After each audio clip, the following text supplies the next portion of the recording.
Hello everyone, thanks for tuning into today's video. We're going to have a look at the weather for the next 10 to 14 days for today's video, day 10. Will take us to the 31st of December, New Year's Eve. Wow, last day of the year. And we'll be able to extend out beyond that with the GFS and ECM Ensembles. Maybe in a couple of weeks. We'll have a look at the CFS V2 at the end of the video for the next 4 weeks. Gets us into the second half of January now. I shall get on that for you in a moment. Just say that first. The video today was our 6 AM UK weather forecast, and we've also released the European outlook as well. Check out those two vids if you'd like to do that. Like, share and subscribe on all of today's videos and content, and thank you so much everybody for doing that. I'm going to be live with Weatherfans tonight at 7:30, 7:30. So link to Weatherfans channel is in the description with this video. If you're around YouTube around 7:30 this evening, pop in to Weatherfans and say hello, give them a sub as well. And yeah, I should be having a live stream, but I don't have to worry about because I won't be running it. Somebody else will be running it. Lovely Michael and Paul. I'll be a guest, so I can just chillax, sit back, relax, and enjoy the mince pie. Maybe we'll see. But please give Weatherfans a sub, and as I say, if you're around a channel around 7 this evening, I should be live with them. Then, right, okay, let's have a look at central temperature then. The CET is now up to 5.9. We're going to go to 6 degrees imminently now. We're up to 5.9. That's 1.4 degree above 61 to 99 average, turning into a very mild December despite the exceptionally cold start. Remember, for the first day, we were something like 5 or 6 degrees below average, but we're very quickly eradicated it, or have eradicated it, and it looks like it's going to end up a significantly milder than average December. These are the GFS upper air temperature precipitation ensembles for the next couple of weeks. We're at Broxburn today in West Lothian. Suggested location for this part of the video. If you'd like to take your local town or city featured within this part of the video, then please ask us through the comments or email us, message us on the socials, etc. We're easy to get hold of. So just let me know and we'll feature your town or city in this part of the video. So the red line's the 30-year upper air temperature average for Broxburn, although it breaks when we get to New Year's Day, as it always does at this time of the year. But if you envisage the red line, we'll probably be doing something like that through into the first days of January. So we're starting off around or a little bit below average at the boat. Going to be going very mild though into Christmas. Then we cool things down a little bit just after Christmas. Another milder sector there between Christmas and the New Year, and then into the New Year itself, possibly going a little bit cooler then, slightly below average. Although of course that is a long way out and is therefore in the unreliable time frame. Lots more precipitation to come as well. Plenty of precipitation spikes on the way. So from around Friday, Saturday onwards, things will be turning very, very unsettled, especially so in the north. If we have a look at Snow Row, there are some snow spikes available for Broxburn. So we've got a few just after Christmas here, but more of them clustering as we get towards the New Year. So possibly a bit of a cold snap showing up there between Christmas and the New Year. Might deliver some snow in the north, and then not much happening after the New Year when we get into the first week of January. Just a few snow spikes then, and obviously nothing before then because it's far too mild. So up to Christmas Day, no chance of snow then. Temperature anomalies for the 21st, 29th of December coming out above average. Very mild week on the way. Most parts of Europe looking mild for the Christmas week, but it is looking colder across Scandinavia and Nordic regions. Precipitation anomalies for the 23rd, 29th of December. They're coming out average to a little bit wet average, especially so in the north. The latest Windflow Map from earthnullschool.net shows we're bringing in another spell of very windy weather with these westerly winds. They're bringing very mild air to the south, something a little bit cooler up to the north. Watch out for gales or severe gales. Worst winds starting to push off now into the North Sea, but it is still very, very blustery out there.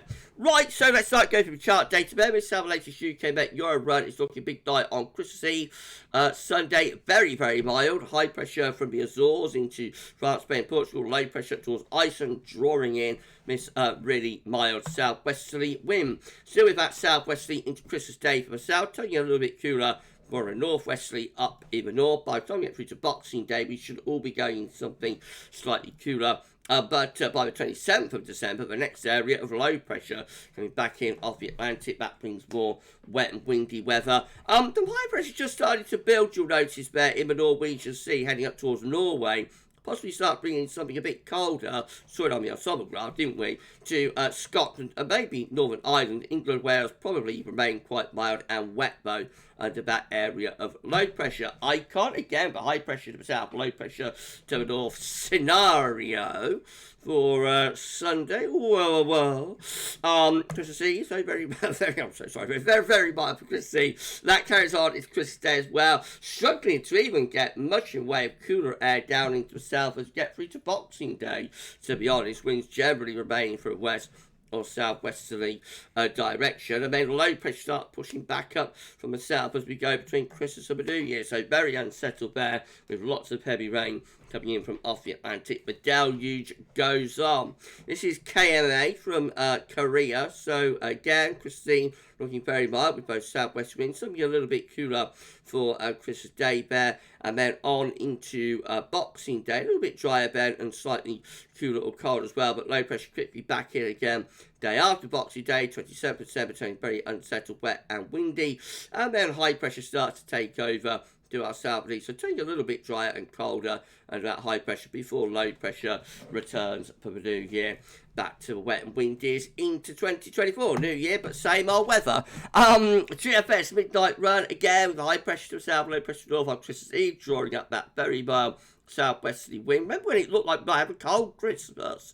They have most hints of a northerly snap over Christmas. Well, nothing much come of that, did it? That's Christmas Day. Again, very mild down in the south, a little bit cooler up in the north. By Boxing Day, a slight little ridge building through the country, so turning drier and a little bit colder perhaps on Boxing Day, but back to the low pressures very quickly by the 27th, 28th of December. Lots of wind and rain heading in from off the Atlantic, and then moving up to the New Year period, well again stays very unsettled, although this low pressure diving in from the northwest, that starts to bring something a bit colder into northern and western regions. So very unsettled for New Year's Eve, cyclonic with lots of low pressure being wet weather, but starting to turn a bit colder up in the north, might turn some of the precipitation a wintry.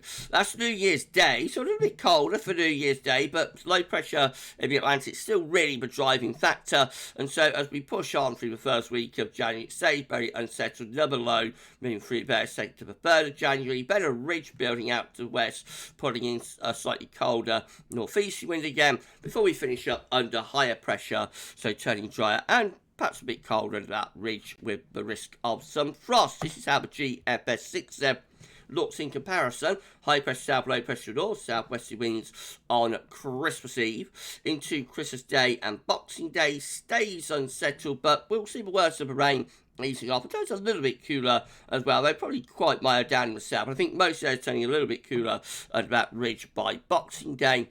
Very quickly back to low pressure mode, 27th, 28th of December. So we're back to wet and windies once again. Then heading up toward the New Year, this low pressure starts moving in from the north, so very unsettled. Moving up to the New Year period, gradually starting to turn colder as well, winds going into the northeast as that low pushes away to the east. So perhaps a bit colder by the time you get through to New Year's Eve and New Year's Day. Possibly even a little bit of wintry potential up in the north. Doesn't last for long. That little cold snap for the New Year. We're back into the southwesterlies again in the first week of January. If you enjoyed the video, please do like, share and subscribe. Thank you so much everyone for doing that. Why not drop a comment? Let us know what you think about this, all of our videos. Don't forget to tell friends about GavsWeatherVids. Thank you so much everyone for doing that. We need to put on around 18 subscribers to get ourselves to 17.5k, so if you could give us a sub and tell your friends and family to subscribe, it would be incredible. Thank you so much. Okay, GM, once again, high pressure south, low pressure north, drawing in that southwesterly wind on Christmas Eve. That carries on into Christmas Day, struggling to get much in the way of cooler air down to south, even into Boxing Day, to stay really unsettled. It's not until after Christmas, but we push the low pressures eastwards, start building a ridge in the Atlantic, possibly turning a little bit colder there for GM as we head into the no man's land between Christmas and the New Year. Also drier as well, so into this area of high pressure, I think we will probably be seeing some quite sharp overnight frosts, actually, and temperatures would be taking a little bit of a dip there. So GEM turns drier and colder after Christmas, and then the ECM looks like that. Again, low pressure to the north, high pressure to the south on Christmas Eve, with those very mild southwest winds. They carry on into Christmas Day as well. Even into Boxing Day, we're struggling to get the cooler air down into the south.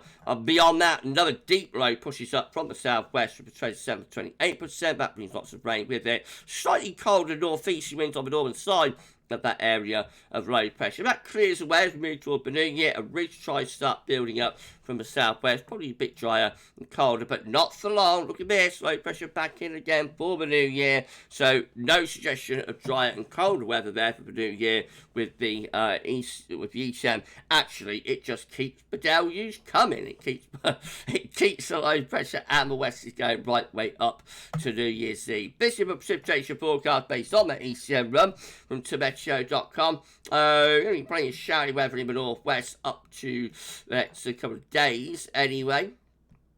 Wet weather gradually easing southwards through the course of Christmas Eve with showery bursts of rain. Always wettest in the west with this pattern, but there will be some rain getting through to the east at times. That's Christmas Day. Now, weather gets stuck on Christmas Day, so that's the reason we're not getting that cooler or colder air southwards now on Christmas Day. It's restricted to northern Scotland because this weather front, which marked the boundary between the very mild southwesterly winds to the south bit and cooler air to the north, that weather front gets stuck. So, actually, it looked like we'd probably have quite a dry Christmas Day, but now it's looking like some places could have a very wet Christmas Day with this weather front bringing spells of wet weather through much of the country actually on Christmas Day. So mild and wet the Christmas, colder for the far north of Scotland. Boxing Day turns drier and cooler, but not for long. Wet weather starts piling up from the south then. On the 27th of December, lots of heavy rain in across England, Wales, a little bit of hill snow could be mixed in. Then a bit drier for a couple of days, but we're back to the wind and rain again for the eve of New Year's Eve. Very wet and windy there, and that's followed by maybe some wintry showers on those westerly winds into northern and western regions by New Year's Eve itself. These are the options on the table within the ECM ensembles today for day 10. Gets us to New Year's Eve, 31st of December. 12 members of the ECM ensembles with low pressure to the east. High pressure is out to the west. So a little bit cooler with that and a bit unsettled as well. 11 with high pressure to the southwest. That's a bit drier, but we'll be bringing more of a southwesterly flow, so milder. 9 with deep low pressure through the country and to our east. The ridge is out to the west. That could be cyclonic and very unsettled. We've got 7 with high pressure ridging up from the southwest to the northeast, mostly dry and could be quite chilly with that. 6 with low pressure to the north, high pressure to the south, so winds in from a westerly direction, cruising control the operational run, and another 6 with low pressure over to south of the country, a ridge building out to the northwest. So that can be unsettled and could be turning a little bit colder with that as well. In 2 weeks' time, these are the options that we've got, and this gets us to the 5th of January. 15 members of the ECM ensembles with low pressure to the northeast, high pressure to the south, winds again coming in from probably like a northwesterly direction. We've got 9 with high pressure just to the south of Iceland, low pressure over the continent. That could be bringing a colder northeasterly. We have got another 9 with high pressure right over top of the country. That could bring us a bit of a gruesome twosome, some frost and fog. We have got 8 with high pressure in the middle of the Atlantic. Low pressure is away to our east. That could be bringing like a rather cool northwesterly flow. 6 with low pressure over Denmark, high pressure in the Atlantic. That could bring in some cooler northwesterly type winds as well. And then 4 with low pressure over Scandinavia, high pressure is in the Atlantic, and that could bring us a rather cool or possibly cold northerly. So it's possibly signs of a little bit of a cooler interlude here as we go into the first week of January. It's a long way off, and not all the ensembles agree with that. But out of it all, I think averaging it all out, we might start turning things a bit colder into the new year, but we'll have to wait and see.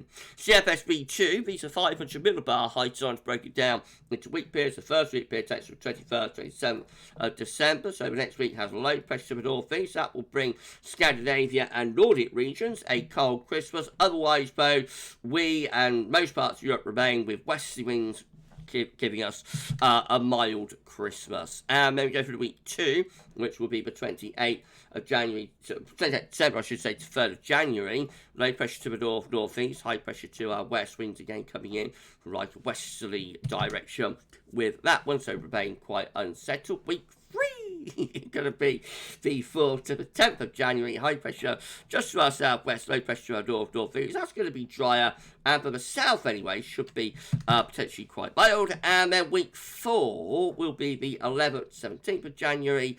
High pressure building through the west of Europe. That again delivering very mild air from the southwest. Winters with this tropical low pressure restricted to the far northeast of Europe. Not much sign of anything cold there up to mid-January with the CFS. Let's just have a quick look at some stratospheric data. So this is the GFS operational run. And again, these blue colours, these are the cold temperatures at 10 HPA in the stratosphere over the North Pole. So over the next week or so, not much going on. The polar vortex don't become a bit stretched out though. But still one truly in business. Notice by the 29th of January, you have got quite a significant warming begin to start picking up over Siberia. And as we go into the extended range, we see that warming strengthening, becoming really quite an intense stratospheric warming event over Siberia there by New Year, by 2nd of January, starting to penetrate that into the pole as well. So as we go on through the first week of January, yes, we do have this significant stratospheric warming, but up to the 6th of January, whilst the warming is penetrating into the pole, it's beginning to ease off the gas a little bit. And the polar vortex, although displaced over towards North America, North Atlantic and Northern Europe, is still well and truly in business. So that is what we call a displacement event. And we're looking to see if we can get a split of the polar vortex, really. We're looking to try and split this blue area into 2 lobes and move these warm colours into the gap.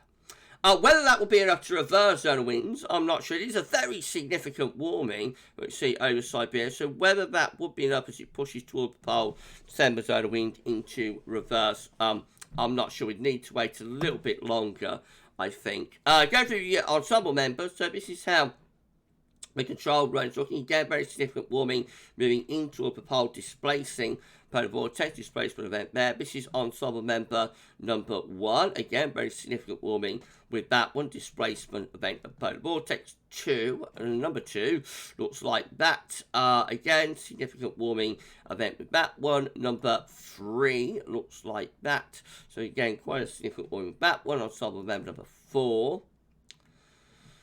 That one was quite significant too. Ensemble member number 5, looking like this. Again, that's pretty significant with the warming too. Displacement event of polar vortex, no split. Ensemble member number 6. That's how that was looking. Ensemble member number 7 looks like that. Maybe a little bit more toned down ensemble member number 7, but still going for quite a significant warming. Ensemble member number 8 looking like that. That's going for a significant warming as well. Ensemble member number 9 looking like that. Again, quite significant warming pushing towards the Arctic. Whether it's quite enough to send a zone of wind into reverse, again, not sure. Ensemble member number 10 looks like that. Number 11 will be looking like this. Again, quite significant warming. That one, ensemble member number 12. How's that one looking? Again, pretty significant warming with that one. Ensemble member number 13.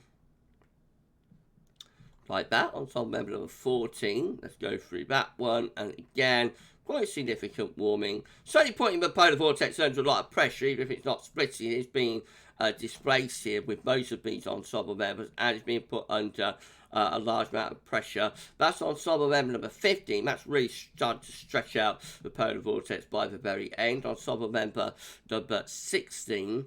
Like that again, very significant warming, polar vortex being stretched. You wouldn't be that surprised if that led to split, I don't think, given how the PV there is really being stretched a lot. Ensemble member number 17.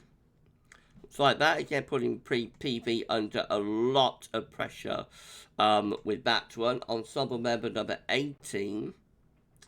Again, quite a significant warming. Ensemble member number 19. There you go. There. Ensemble member number 19. Again, quite a significant warming. That one. Number 20. They're all going for it. They're all going for a significant warming. Whether it's quite enough to split the polar vortex, we're going to have to wait and see a little bit closer to the time frame. And also looking to send solar winds into reverse as well.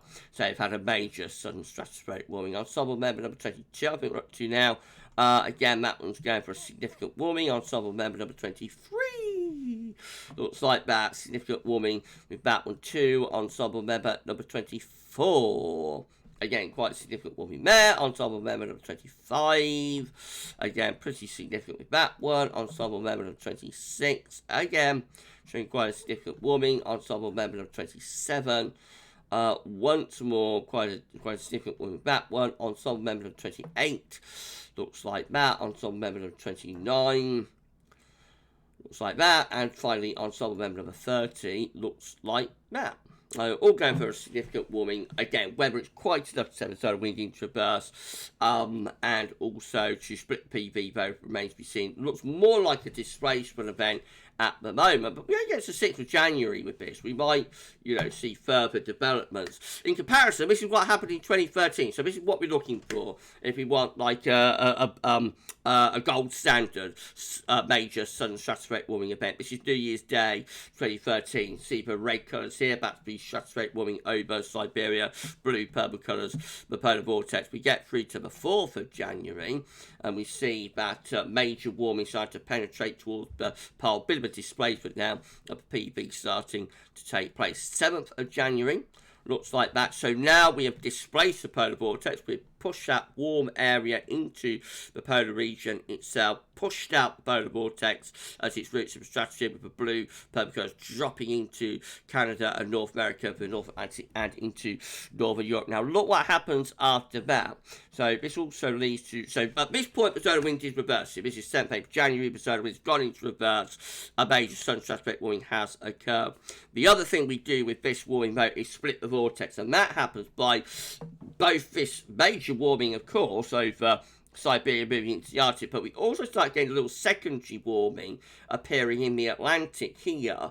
Doesn't look like much, but the two warmings kind of combine as we get to the 9th of January. See how the two warmings on either side of the PV are combining to pull apart the blue area. So notice by the 9th of January, split is occurring with one lobe of blue going off into North America and another lobe of blue sinking down into Northern Europe. And the reason that's happening is that those two warm areas, the major sudden stratospheric warming from Siberia into the Arctic, and this secondary warming over Eastern America and into the Atlantic, they are combining to stretch the PV to breaking point, and by the 10th of January, there we go, the PV has reached breaking point. It's past breaking point because it's broken, and that is a classic SSW in terms of both reversing the solar wind. It does everything that you want an SSW to do to get a tropospheric response via blocking. It gets a major warming,